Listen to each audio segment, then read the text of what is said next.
The number one driver of profit growth is people growth. It's not great strategy or even great execution. If we have the right people and we're growing those people, we're going to drive profit. And that's the most important driver of profit. Because if we have a great strategy with mediocre people, we will fail. We're not going to beat our competition. But if we have a mediocre strategy with great people, those great people will figure it out. They'll learn and adjust, and we're going to win anyway. So if the number one driver of profit growth is people growth, we need to get more serious as organizations as to how we're driving people growth and who owns people growth. So on this episode, I want to dig into the role of HR, the role of human resources in doing all this, because traditionally, and still for many companies, most small and mid-market companies that I work with, human resources is still a very tactical function. It's about benefits. It's about payroll. It's about employee relations, in order to resolve conflicts. It's about employee handbooks. There may be some training thrown in. Back in the 60s and early 70s, it was called personnel. And these days it's called human resources. Well, think about the name. I always say, human resources is just one step beyond personnel. But as I think about it, I actually think, and I'm not suggesting we change back to personnel, but at least personnel has the word person in it. Human resources makes it sound like we're all just cogs on this machine. We're just a resource to get things done. And it's about more than that. It's about people. And it's about creating a great environment for those people. It's about creating an environment where people can grow. So I want to suggest not only that we rethink the role of the human resources function, but I think we ought to change the name of the function. I think the days of calling it human resources should be gone. Let's call it talent development. Let's call it talent management. Let's call it team member experience. Let's call it something that's more strategic. But regardless of the name, let's talk about the role, because I see so many companies are really trying to be more strategic in how they treat people and how they coach people and how they develop people. But they haven't effectively defined or redefined this people function within their organization. And in most small and mid-market companies, they don't have the right person for it. Now, I see in some larger billion-dollar plus companies, they do have things like chief people officer, and they define it in a way that makes sense. But for the majority of small and mid-market companies that I work with, it's a role that is desperately needed, and it's a role that has not been defined. In fact, in some cases, I see CEOs that in their mind have started to redefine the role to be more strategic. And in fact, I remember being in a meeting with a leadership team that was having a challenge with employee retention. And I asked them who was accountable for employee retention. The CEO pointed to the head of HR. And the head of HR looked back and said, I didn't know I was accountable for that. So in some cases, the CEO has started to make the shift in his or her mind, which is great, but it hasn't been effectively carried out. So let's talk about this role that is desperately needed, and either instead of or in addition to the tactical, benefits, payroll, employee handbooks, that kind of stuff, what does this new role need to look like? And I say instead of or in addition to is there are two ways to handle it. That tactical HR role may stay and be separate from this new team member experience or people or talent development role, or it could be combined as one. I've seen many more strategic leaders in this function that have part of their role be more tactical and part be more strategic. But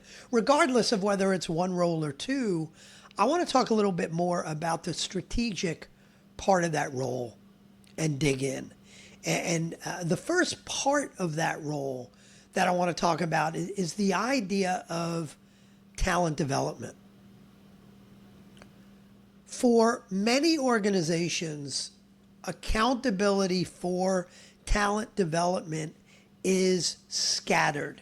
It's scattered amongst different, line managers. It's scattered in that, employees should be responsible for their own development. And as I always say when I talk about accountability, is if everybody's accountable, nobody's accountable. So who is the one person in your organization, the one person on your leadership team who is ultimately accountable to make sure that we are optimizing our talent development? And within talent development, I would put things like optimizing the recruiting process.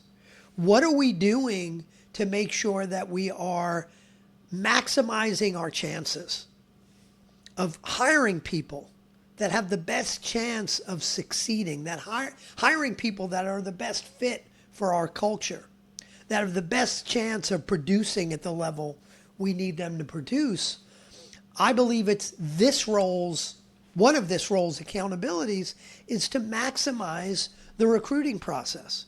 Using a methodology like top grading and the book, Who the A Method for Hiring, is one I recommend all the time. But I believe within the talent development part of their function, they need to optimize the recruiting process. They also need to make sure that there is a framework for assessing talent and assessing performance within their organization that is consistent across all leaders and across all functions. If you've listened to this podcast, you've heard me talk about what I call the talent density framework, which is my framework for assessing talent. And it's the book I'm currently writing called The Strength of Talent. Maybe when you're listening to this, the book will already be out. But it's all about that talent density framework. So within talent development, we need someone who's going to optimize that recruiting process, someone who's going to put a framework around assessing talent, a framework around coaching and development. Now, while it is not this role, and I'll call it the head of talent development for the moment, it's not the talent development function's responsibility to go and make sure that they are coaching and developing everyone. But it is their accountability to make sure there is a framework so that leaders are prepared to coach. They know how to coach. They are prepared to have the difficult conversations. They have access to the training and development that they need. They understand when it makes sense to cut the cord on someone that doesn't fit, and they are held accountable to that. So within talent development, again, it's optimizing the recruiting process, having a framework for assessing talent, a framework for coaching and developing talent. And lastly, within the talent development piece of this is succession planning. I believe it's this upgraded, more strategic form of HR, whatever we call it. It's their role to make sure that the next individuals that will be sitting around that senior leadership table are being identified and being groomed. So they've got the talent development role. I also think there is a team structure role. I think it's this new upgraded strategic version of HR that hopefully is not called HR. Team structure is an important part of the role. Understanding things like what are the functions of our organization? Who is the one person accountable?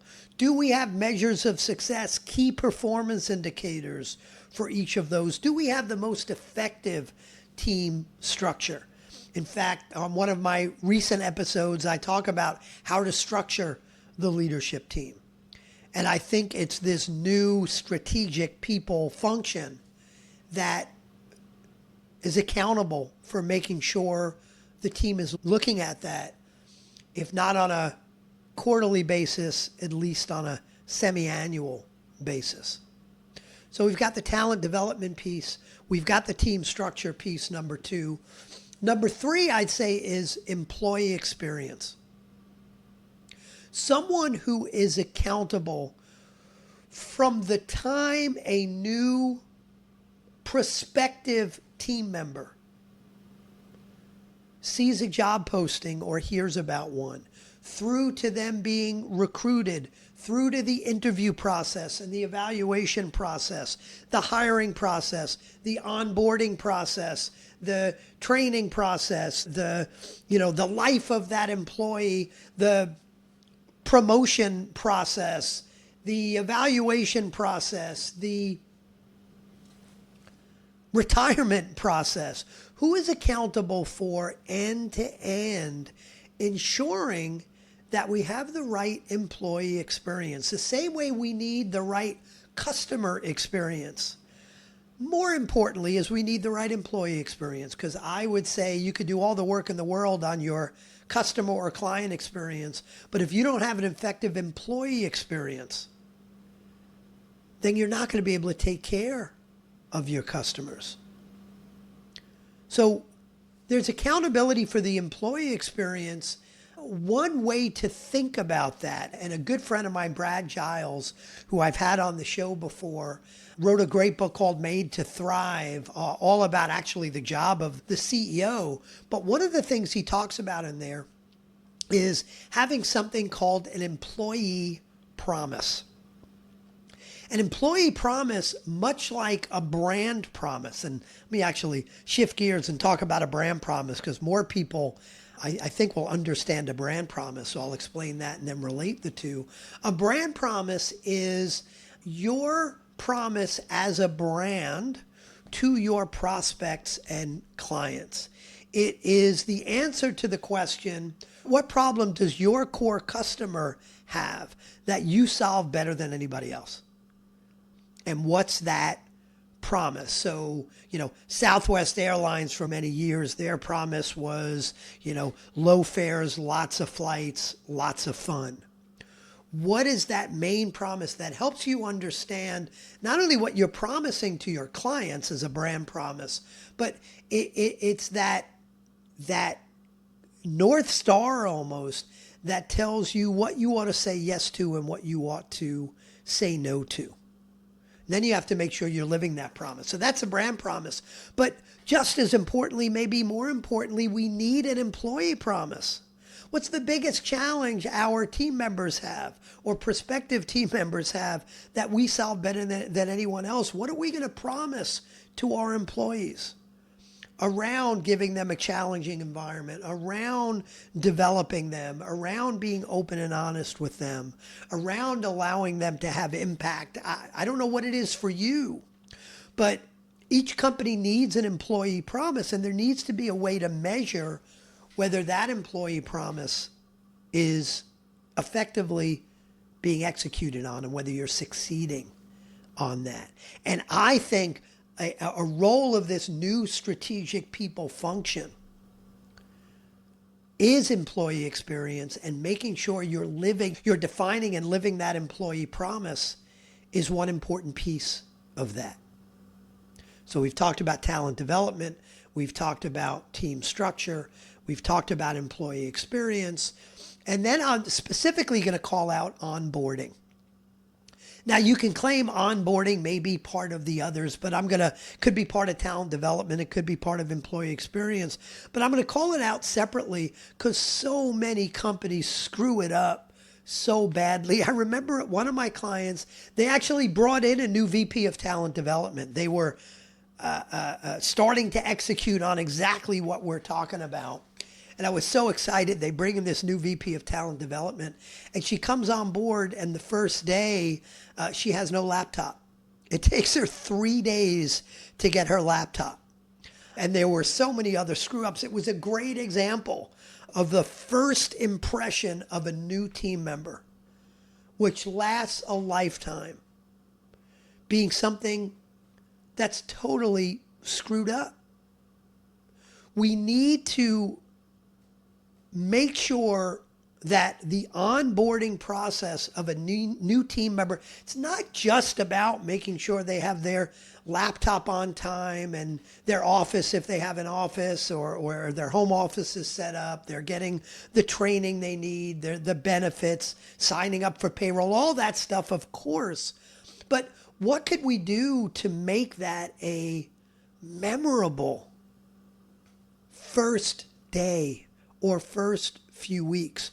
What could we do to create an experience that will inject a level of, passion about where they are, and inject a level of, helping them realize that they've made the right decision. They're in the right place. How do we make them feel like a member of the team, a member of the family, but put that aside. I hate when people talk about a family culture. I've worked with too many family businesses that have horrible cultures. But so forget I said family, but how to make them feel a part of things, a part of the team from day one. So really designing the whole onboarding process is so critical. And rather than leaving that up to each line manager to design on their own, the head of this new strategic people function should own that. Next after onboarding is employee communications, not just, what some people think of as employee relations, which is, how do we resolve conflicts out in the workplace? When do we need to get HR involved to do that stuff? I'm talking about somebody accountable for the overall optimization of how and when and what we communicate to our employees.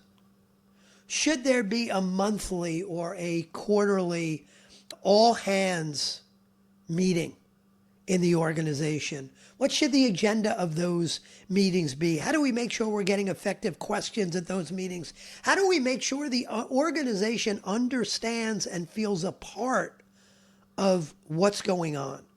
How do we make sure that when there are changes to strategy, changes to process, changes to your plan, how do we make sure that those are effectively communicated and cascaded down through the organization, and why it's not always this function's job to execute on the communication? They may not be the ones responsible for actually communicating.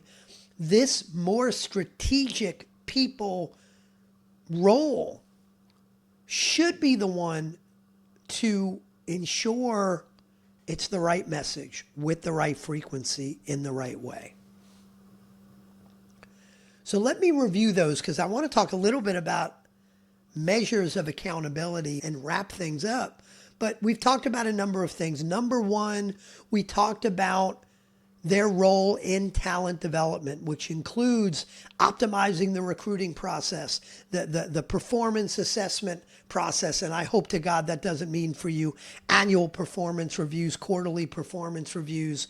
Those are it's the worst invention I've ever seen in business, is the annual performance review. Maybe it's a more effective one-on-one process. But again, within talent development, how do we optimize recruiting? How do we do a better job of assessing talent, coaching and developing talent, and succession planning? So talent development, number one.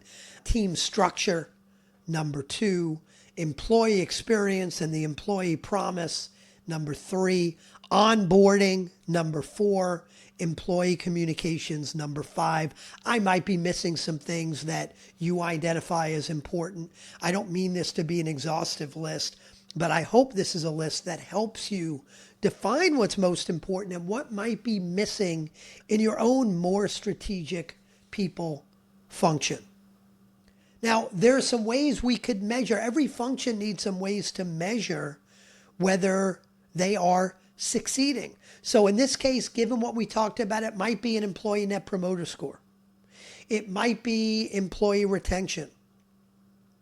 It might be the talent density indicator. And if you're not sure what that is, listen to any of my previous episodes around talent density or talent assessment. But real quickly, the talent density indicator is a KPI that I've created using the talent density framework, which is basically the percent high performers in your organization minus the percent low performers. So you get a number between negative 100% and positive 100%. And while each line manager, each function head should be accountable for their own employee net promoter score, employee retention, talent density indicator, I believe it's this more strategic people function that is the one person who is accountable for how that all comes together. And the CEO and the leadership team, if the talent density is low, if employee retention is low, if an employee net promoter score is low, I believe the leadership team should look to this new strategic people function and say, what's going on? How do we fix this? How can we help? This role, as opposed to the traditional tactical role HR has played, this new people role, talent management, talent development, chief people officer, team member experience, whatever you want to call it, this role, I believe, should be the most strategic role. Very often it's the least strategic role. It should be the most strategic role on the team, sitting at the right hand of the CEO. So I always say, and I said at the beginning of this episode, it's the whole through message in my book, The Strength of Talent. The number one driver of profit growth is people growth. And we need a function within our organization that owns building and executing and measuring a framework for people growth. If you want a great company, you need a great leadership team. I hope I got you closer there today. Talk to you soon.